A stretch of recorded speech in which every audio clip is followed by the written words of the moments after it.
All right. How's everybody doing? Hope you guys are having a good day. I'm going to chop out these kind of like little half mortises here while I'm talking to you. Maybe a little whacking going on. I'll try to not talk as I'm whacking, but I want to talk about this movie I watched last night because it's haunting. It's like a haunting thing in a weird way. Because when I tell you what it is, you're going to be like, "What? What do you mean? How's that getting to you?" And it's the film The Lords of Dogtown. So I'd seen it before, but it's been a long time since I've seen it. And some time ago, not too long ago, I picked up a DVD. And the DVD is like, I think it says it's, got extra footage and not rated or something like that. So I couldn't tell you the extra parts that are in it because I don't remember the first time I watched it all that well. At any rate, if you don't know, it's about the skateboarding scene here in Southern California in the 70s. That led to multi-million-dollar industry. But it's really the story of friends. And Stacy Peralta, Tony Alva are really the two main. Of course, Jay. I don't remember Jay's last name. At any rate, we grew up knowing who all these guys were because of the skater magazines. I'm from New Jersey, and I was a skater kid, but not like that, man. Not like that. I was not like a pool guy. We didn't have I suppose you could go to some place in Jersey and find a pool, but that wasn't a major thing. I should probably clamp this down, huh? Where I came from. I had friends that had a half pipe out in the Pine Barrens, and I went out there a couple times, but I wasn't that good at that stuff. I was a skater, but my thing was freestyle stuff, a lot of drops. I used to drop off of things, and for the most part, it was transportation. I was getting around town on the island there in Jersey on my skateboard. So that's what it was for me. And it was fun. And I had a Powell Peralta board. I had an Alva. I didn't at that time know about them that much. I wasn't reading all those magazines like that. I was too wrapped up in other things to know everything that was going on. Now, a little side note here. Those who've been here long enough, I'm into watches. So I notice watches in film now. And it was really cool because Stacy Peralta, in the picture, he's depicted as, and he wrote this, I believe. He didn't direct it, but he wrote it. And he's depicted as a, working kid. Like he was the one kid out of all of them that actually had a job, which he got made fun of by the character that Heath Ledger played. Little side note, I'm certain I've told this story before, but doesn't matter how much. Right here on the corner is a place called Vienna Woods, and he had he was renting out his upstairs offices to this guy. I can't think of his name either. Aaron, I think his name was. It'll come to me.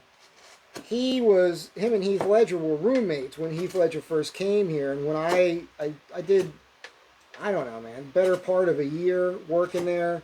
It's where I learned how to do Biedermeier style furniture, and like I said, Heath had just died, and this guy was really affected by it. And they were such good friends that they had the wake up there and all that, and he told me a lot of personal stuff about him and all that. So it was cool to see, because I didn't remember who was in that movie. But man, I gotta tell you, watching these kids in the 70s, the way that was all shot, it just reminded me a lot of my own life at that time period. I mean, again, I was in New Jersey, and it wasn't anything, it wasn't Venice, but in the 80s at the Jersey Shore, that was my thing. And the Jersey Shore, the little town I was from, was pretty similar to Venice. It really was. The way especially the bungalows and whatnot. And those of you that, some of you know, some of you don't, but I was living alone in high school. I had a lot of freedom, so there was just things about that really, really stuck with me. And I had forgotten completely the whole storyline about their friend Sid, who ended up with brain cancer. And it's such a moving thing at the end of the movie. I mean, you're really choked up. um, I don't know, but anyway, I reached out today. I found Stacy Peralta on Instagram, and I'm hoping he'll get back to me. I doubt it. But because of this whole watch thing I've been doing, I'm just going to start reaching out to people, especially the people I know that are out here in Southern California, because you never know. Maybe they'll answer a question. Maybe I'll be able to get some info from these guys, some inside scoop on a little movie history, watch history, like behind the scenes stuff that you guys, those of you who are into watches, might be interested in. So stay tuned for that. I'll keep you guys posted if he actually were to get back to me, which would be a hoot, man. Be a real hoot. And that's it. I mean, if you haven't seen Lords of Dogtown, it's shot really well. The whole thing with the old pier down there and the characters, and I mean, what Heath Ledger did with his character was amazing. The kid that plays Jay, amazing. It's a shame what that guy went through. But it was interesting though too. It's kind of like, I touch on it here from time to time about choices. You make your own choices, and I was watching that and I'm thinking, because you could tell by the way it was written. It was written in a way where he had choices. Like, he didn't have to make the choices that he did, and he chose to be, have the types of friends that he did, and get into the drugs and everything else. But I mean, they do show his mom and all that. Rebecca De Mornay, I think, played her. Man, what a great actress, man! What a part for her to play. But the whole thing is good.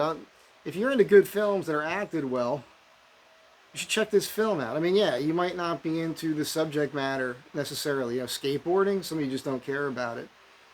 But it was just that hierarchy in the water with the old guys. That happens where I'm from. Locals only thing. And that was a big thing back in the day. It was still a big thing in the 80s. Today, that's not a thing. Today, you paddle out anywhere. Nobody's going to say anything. Very rarely. I don't know that there's the locals only kind of vibe anymore. People used to get in fights in the water, surfing. So, just being a punk on a skateboard as a kid, adults wanted to beat you up just because you annoyed them somehow. It was interesting. That whole thing with the skateboarding in the 70s because I remember those little penny boards, the little plastic penny boards. I guess they were fiberglass, some of them. We had those. I skated around on those as a kid. But it wasn't a passion for me until the 80s. And even then, and there's pictures. I mean, there's some pictures. There's definitely pictures I have from high school where you see me with a board after school where I'm on a board. But nothing, because I would run down tables, and jump off the table in the air and put the deck under my feet, land on it, and just go, That was fun. That was a good time. I miss those days. And again, up and down the island on the skateboard all the time. That was the thing. But it's really neat that they go over the whole history, like getting the urethane wheels and getting into the swimming pools and all that. I just love the movie. I had a 71 Squareback VW when I was in the Marines in 86. And Peralta drives a 71 in the film. There's a comment made about his watch by the guy who owns Zephyr, the surf shop. I forget his character's name, but Heath Ledger plays him. He's like, who wears a watch, man? Who's got a job, man? But I noticed he's wearing two different watches in there. Last week, I watched Big Wednesday. And that's Jan Michael Vincent, Gary Busey. I forget the other guy's name, which is a shame. He's a good actor. He did that, the Great American Hero series in the 70s too. blonde guy, curly hair, and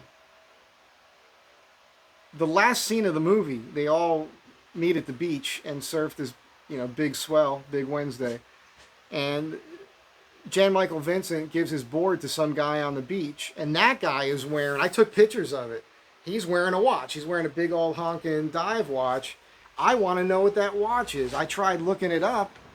I looked up Big Wednesday watch from Big Wednesday, last seen a Big Wednesday watch. I can't find what that is. So this is going to be a fun thing for me to kind of add for content here because I'm curious about it and I just think it's neat. So maybe you guys will find that a little bit interesting as well. And that's it. I'm going to keep working here. What's happening here is these are the vertical sides of this box. It's not really a full cabinet.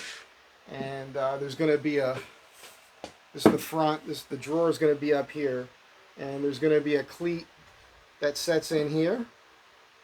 And then another one back here. And then this cleat allows you to screw it to the wall. And this cleat here basically helps to hold things kind of square, vertical over here. And I could screw up through here into the bottom of the top to lock everything together. And, I'll show you one more quick thing here. You might find it interesting. I'm not doing anything super crazy with the joinery on this. It looks like it, but I'm not. This is the bottom. And this is a side. And I'm just going to butt these. I'm going to drill up through here and just with some screws. Doesn't have to be anything fancy. And of course I'm using solid wood, which a lot of you think is fancy. This is solid cherry here. And you see how that protrudes right here? Right there? 5/8 of an inch beyond. There's going to be a tongue and groove on the wall here, and I'm going to use the tongue and groove. I'm going to install it as I'm installing this, and the tongue and groove is going to support this along the back wall. So the tongue and groove itself will act like a cleat. And the thing is, I don't know what the thickness of that is. It could be 3/4, it could be 5/8. So I made this 5/8. If it's 3/4, it doesn't matter. If I would have made this 3/4 and the tongue and groove was only 5/8, then this here wouldn't touch the face of the tongue and groove. So you'll see it when I go to put it all together. You'll be impressed, I promise. At any rate, I get asked from time to time. It happened recently. I suggested some movies over the course of the last month or so, and I got positive comments on it. So I'm just suggesting Lords of Dogtown. It's another good flick, especially if you're in my age range. Because it's going to just take you back to that time. And I think tonight I'm going to watch the original Bad News Bears, Walter Matthau. If you remember the language on these kids back then, and you see the way the adults are around the kids, I mean, that's the way it really was. You can find pictures of kids from the 70s drinking beer. It was a fun thing for adults to give the kid a beer.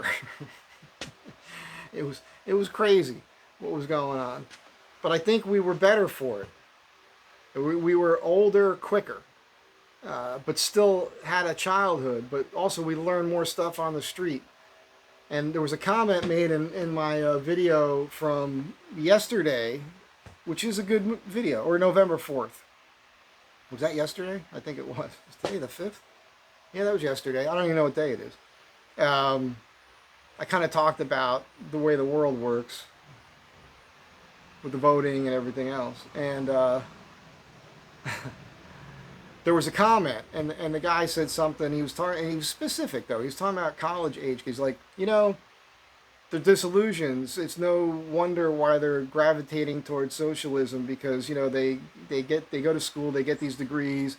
Now they can't get a job to pay for their schooling, and they can't afford a house, and blah blah blah. And I was like, well, okay. First of all, what you just wrote, we all know.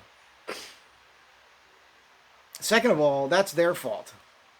All right, to a degree, they were raised. Those kids that went to college or going to college, most of them never wanted for anything. Everything was handed to them. Uh, I'm generalizing, but generally speaking, the majority of those kids, that's how it is.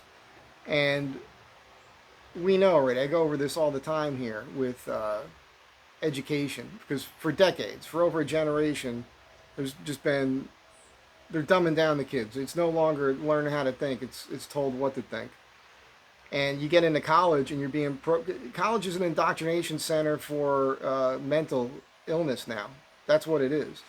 If you can come out of college and you don't know anything, you have to look it up on your phone.